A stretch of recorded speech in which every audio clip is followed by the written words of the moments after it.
In this video, I'm going to show you how to resize and optimize images before you update or before you upload them into your website.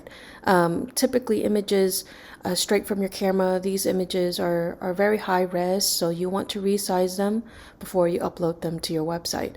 So to do that, there's a few ways on how to resize your images. If you have Photoshop, you could do it that way, but most people don't have Photoshop, so I'm going to show you how to resize your images without Photoshop. So if you go to Pixlr, pixlr.com, as you could see here on the screen, this is a free online editor that allows you to resize your images quickly and easily for free.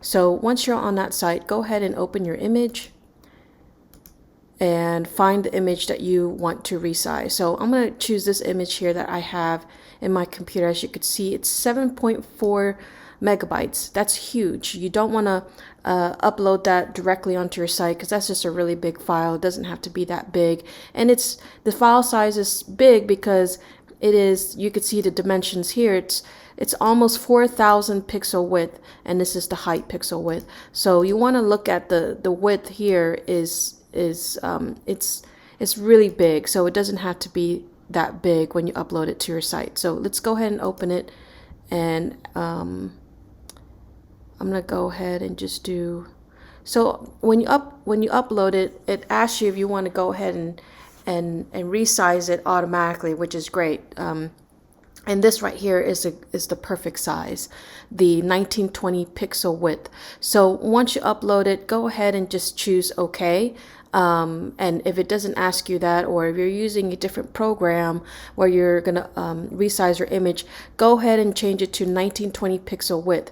The height I don't worry about, just because the ratio should change automatically. So if you change it to 1920 pixel width, whatever the height is, just leave it be.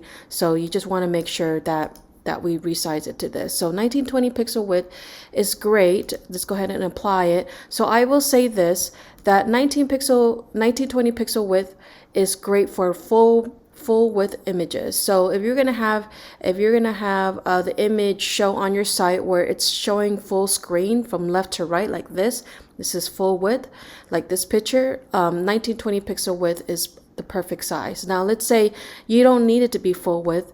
It could just be an image inside your site like this one right here, which is not full width. It's just a normal image. It could be in a blog post, or just an image inside the body of your website.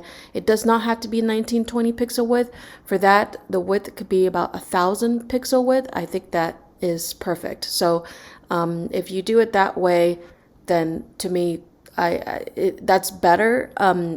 You can actually just save everything at 1920 pixel width, and I don't think it'll hurt you, but changing it to 1,000 pixel width will save reduce the size a little bit, which would be good.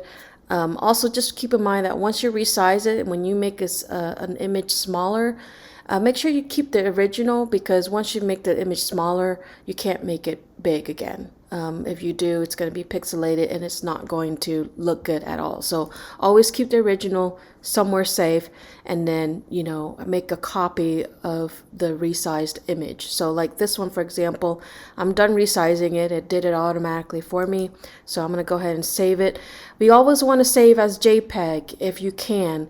PNG is good, but it's only good for transparent images that are like your logo or some sort of image that you want to put on top of a background. And you're going to make it transparent, then it has to be a PNG. But PNG files are a little bit bigger than JPEG, so I would stick with JPEG if you can, because the file size would be better. So I would keep it at high. Medium might be a little too pixelated for some people. Might be hard to tell for others, but I think that trying to keep the quality as good as you can would be good. So let's just keep it at high, and then just save as.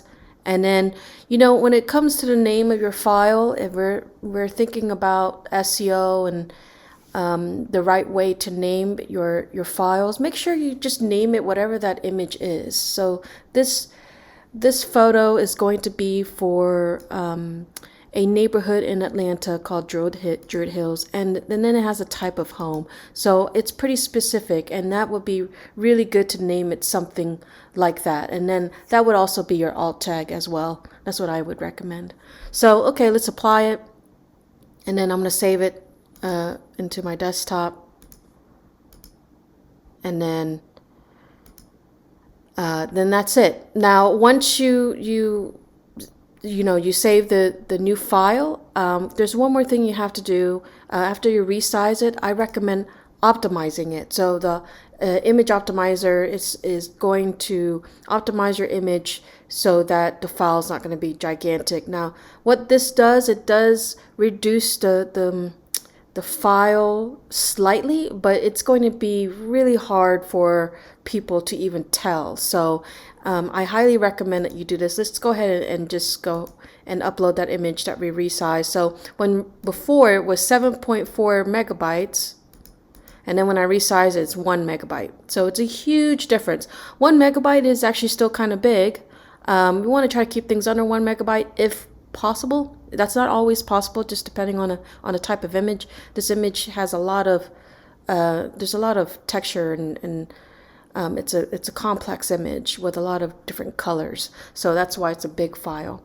But I'm going to go ahead and optimize it. I'm going to upload it here. This is a free image compressor. It's imagecompressor.com. So we reduced it by 37%. May not seem that much, but it is pretty good. It's better than even at 5%. To me, that's good, because you just want to make sure it's optimized as much as possible before you upload it to your website. So go ahead and download it, save it again into your computer, and then when you go into your website and you upload the picture, upload that one you optimize, and then you should be all set. And that's it.